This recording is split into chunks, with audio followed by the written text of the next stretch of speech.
The Word of God is alive and powerful, sharper than any two-edged sword, piercing even to the dividing asunder of the soul and spirit, and of the joints and the marrow, and is a critic of the thoughts and intents of the heart. All Scripture is God-breathed, and is profitable for doctrine, for reproof, for correction, for instruction in righteousness, that the man of God might be mature, thoroughly equipped unto all good works. Study to show thyself approved unto God, a workman that needeth not to be ashamed, rightly dividing the word of truth. 1 Corinthians 15:58, always give yourselves fully to the work of the Lord, because you know that your labor in the Lord is not in vain. 1 Corinthians 3:7, as we labor in the Lord faithfully, we wait patiently on the Lord, who makes things grow. Mark 13:10, and the gospel must first be preached to all the nations. Amos 8:11, behold, the days come, saith the Lord God, that I will send a famine in the land, not a famine of bread, nor a thirst for water, but of hearing the words of the Lord. Romans 1, verse 16, for I am not ashamed of the gospel of Christ, for it is the power of God unto salvation to every one that believeth, to the Jew first, and also to the Greek. Verse 17, for therein is the righteousness of God revealed from faith to faith, as it is written, the just shall live by faith. Matthew 9:37-38, the harvest truly is plenteous, but the laborers are few. Pray ye therefore the Lord of the harvest, that he will send forth laborers into his harvest. 2 Corinthians 9:8, and God is able to make all grace abound toward you, that ye, always having all sufficiency in all things, may abound to every good work. Galatians 6:9, and let us not be weary in well-doing, for in due season we shall reap, if we faint not. Let us know this, that we live in a day where biblical truth is considered hate speech, even among those who prefer or profess Christ. It is loving to tell the truth, no matter how much it may hurt the hearers. Before we start our Bible study today, as usual, we have to rebound. That is the principle of 1 John 1:9, because that is following the customary procedure.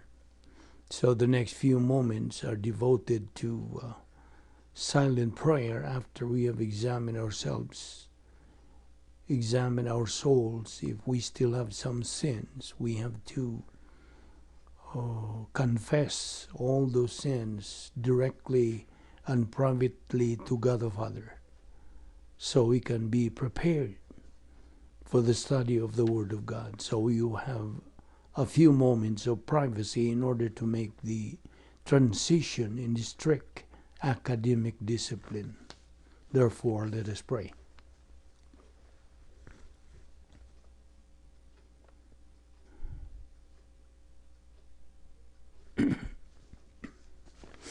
We consider it a privilege, Heavenly Father, to have this opportunity of fellowshipping with the Word. We pray that God the Holy Spirit will take a portion of what we are going to study today and make it a source of blessing and challenge, as well as contributing to our acceleration to the high ground to maturity. We know that without this, We have no real purpose to remain in this life unless we attain that maturity, since we have been given the logistical support of grace on which to do so. And therefore may we fulfill that objective as we persist in our assimilation of your word. We ask this in Christ's name. Amen. Welcome everyone to our daily Bible study today. And we have a new lesson. Well, of course, this is a very basic lesson, but very important, very indispensable for every believer. It's the doctrine of salvation. First of all, what is meant by salvation? Well, the answer, it is a rescue, a deliverance from destruction, a bailout. Now, who or what is to be saved, rescued, delivered from, or to be bailed out from? Well, in general, all members of the human race. Now, for what reason? For the reason that all members of the entire human race had inherited our first parents' original sin, the very sin they committed against the perfect justice of God, which happened in the Garden of Eden. They disobeyed God's prohibition not to eat the forbidden fruit of the tree of the knowledge of good and evil, which tree was in the midst of the Garden of Eden. Genesis 2:17. Now that very moment they disobeyed God's prohibition, they consequently fell. Thus, their progeny likewise fell. That's the reason why all members of the human race need deliverance from their deplorable state, which is condemnation to eternal judgment as a consequence of the formula that is being established by the perfect justice of God, to wit, Adam's original sin plus the old sin nature equals spiritual death. However, by the grace of God, He offered a perfect means to solve the problem of separation from God by sending His Son to this world to save mankind. Hence, in Genesis 3:15, we can see how God delineated this work of His Son, the Lord Jesus Christ, at the cross. That was the first announcement or pronouncement of the true gospel. Any member of the human race can appropriate to it as God's perfect means of salvation. And that is grace in action. Now, there are three things the unbeliever, every person alive in this world, has to have to be saved. Number one, he must have a knowledge of the gospel. Romans 10:14 says, "How shall he believe of whom they have not heard? And how shall they hear without a communicator?" Number two, he has to have the desire to have eternal life, meaning positive volition. Acts 2:38 says, "Then Peter said to them, and let every one of you be baptized in the name of Jesus Christ for the remission of sins, and you shall receive the gift of the Holy Spirit." Number three, activated faith. Acts 16:31 says, "Believe on the Lord Jesus Christ, and thou shalt be saved."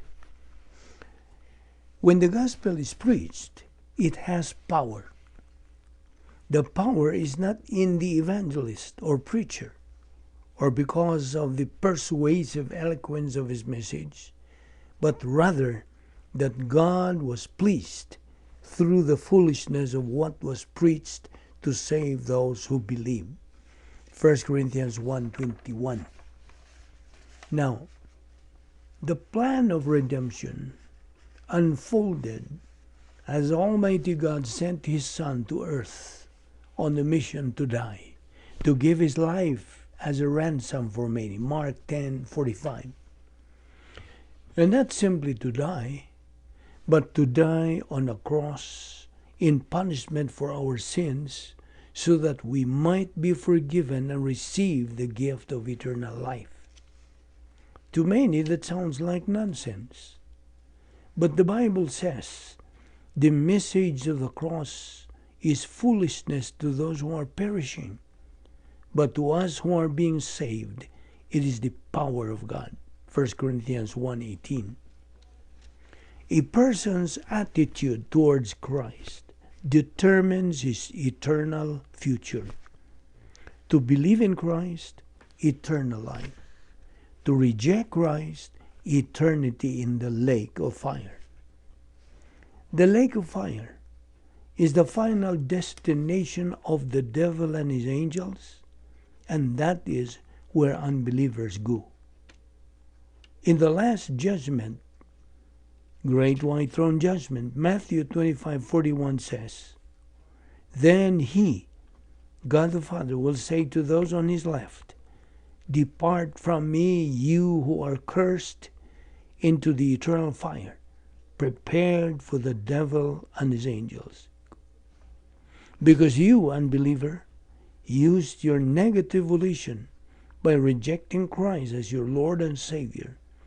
Revelation 20:15 says that since your name cannot be found written in the Lamb's book of life for rejecting Christ as Savior, you are to be thrown or cast into the lake of fire, where there is total darkness forever, total loneliness forever, total suffering forever, eternal unhappiness, eternal frustration, eternal exasperation or anger, no chance of escape. Hence, unbelievers are eternal losers. A person who rejects Christ is his own worst enemy. The worst inconceivable way to die is to die as an unbeliever. In redemption, that was God's decision. In forgiveness, that is man's decision. At the cross, when Christ said, Tetelestai, it is finished, what happened there was the atonement, propitiation, reconciliation, and redemption. And therefore, once a person believes in Christ, he is forgiven of all his sins. So there is forgiveness that happens there. Faith alone in Christ alone, all pre-salvation sins are forgiven. If we acknowledge or name our sins, meaning post-salvation sins, are forgiven. Note, regeneration, without regeneration the unbeliever's sins are never forgiven. There are four major reasons why people accept salvation. 1, the unbeliever's fear of death. 2, the desire for the forgiveness and cleansing of their sins. 3, looking for meaning, purpose, and definition of life. 4, they are afraid of being left out. All unbelievers are lonely. Now, what is evangelism? Evangelism is a proclamation of the gospel. It is the communication of the good news of salvation. Evangelism, the word evangelism is derived from the Greek word evangelizo. Who is the preacher? Answer, every believer. The Greek word for preaching is keruso. 1 Corinthians 9:16 says, Woe is me if I do not preach the gospel. Every believer is indebted to every unbeliever. Remember the three attitudes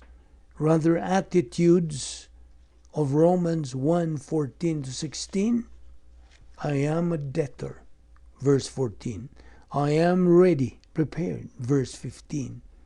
I am not ashamed, verse 16. Now, what are the three powers behind evangelism? Well, Bible doctrine, prayer, and filling of the Holy Spirit love. It is true that the gospel is an offensive weapon to unbelievers. Yes, the gospel is offensive. It is offensive to negative volition, self-righteous and arrogant and religious people. In fact, that's the purpose. Our Lord said, "Do not think that I have come to send peace upon the earth. I did not come to send peace, but a sword." And the sword is both the Word of God and the gospel. Now, mark this. Salvation is free. Why is it free? Because someone has already paid it for you. All that one has to do is simply to accept it by faith. In spiritual death, the divine solution is only by faith alone in Christ alone. Anything added to faith is a human solution, and salvation is not yours. Do you know why? Because faith accompanied by human works is invalid. The only valid faith is faith without works. Salvation always has been, always is, and always will be by faith alone in Christ alone. Christ is the only way to heaven. All other roads are detours to doom. Salvation is not by being baptized, by being a member of a church, by following the golden rule, by raising your hands, by walking down an aisle, by doing good, by following the 10 commandments. Not faith plus lordship salvation, not faith plus commitment. Faith plus anything negates salvation. Remember Ephesians 2:8 and 9? We have been saved by grace through faith, that not of yourselves, it is a gift of God, not of works, lest anyone should boast. God gave man freedom of choice. He may either accept or reject Christ as Savior. The result of any of those two choices is delineated in John 3:36. What does it say? He who believes in the Son has life. He who does not believe in the Son does not have life, but the wrath of God abides on him. A person who spurns or rejects the one who suffered untold agony on the cross as his substitute has appalling consequences. When is a believer motivated to witness for Christ to unbelievers? 3 reasons. When he, believer, is filled by the Holy Spirit. Number 2, he knows that the gospel assures eternal salvation to a person who believes in Christ as Savior. And in fact, it is God's will that all be saved. 1 Timothy 2:4. Number 3, he knows the future of an unbeliever. He is destined to be cast to the lake of fire, a horrible future. In conjunction with this, Matthew 9:37 says, "The harvest is plentiful, but the workers are few." Our Lord is talking here about the harvest of souls, spiritual harvest. Verse 38 continues to say, "Therefore, ask the Lord of the harvest, to send out workers or laborers into his harvest. God's way is always the best, not man's. Isaiah 55:9. Plant the word of God in your heart, and they reap rich dividends. The laborers are few. He wants unbelievers to believe in Christ. And so, what has to be done? Answer: witness to them, so they can make a decision to come to faith in Christ and be saved. Get this. A believer who witnesses Christ to unbelievers but do not get positive response is not a failure. Our Lord Jesus Christ has never been a failure because he got negative responses from some people. Always remember this. People have free will, but with it goes responsibility. They always go together. In John 4:35 it says, "Do not say, 4 months more and then the harvest. I tell you, open your eyes and look at the fields. They are ripe for harvest." Now the fields here in this verse is the world, the entire human race. Now God wants the world to be saved. 1 Timothy 2:4 says, God wills that all be saved and come to the knowledge of the truth. Exhortation: pray every day for the salvation of unbelievers. And get this, the never-ending goal of every believer is to witness the world for Christ. So, excuse me, believe on the Lord Jesus Christ, and thou shalt be saved. Acts 16:31. Let us pray. Friend, how should you die right at this very moment? Do you know for sure you will live forever, for eternity in heaven or in hell? You see, the Bible, the Word of God, tells us that you can know it for sure. I am asking you, friend, this question, since this is the most important question you will ever encounter in your entire life. Let me ask you this. Are you saved? It is not a question of whether you are a member of a church or not, but are you saved? It is not a question either of whether you are living a decent, respectable, and honorable life, but are you saved? Salvation is very simple. God does not want people to be confused about the truth of salvation. It is only through faith on the Lord Jesus Christ.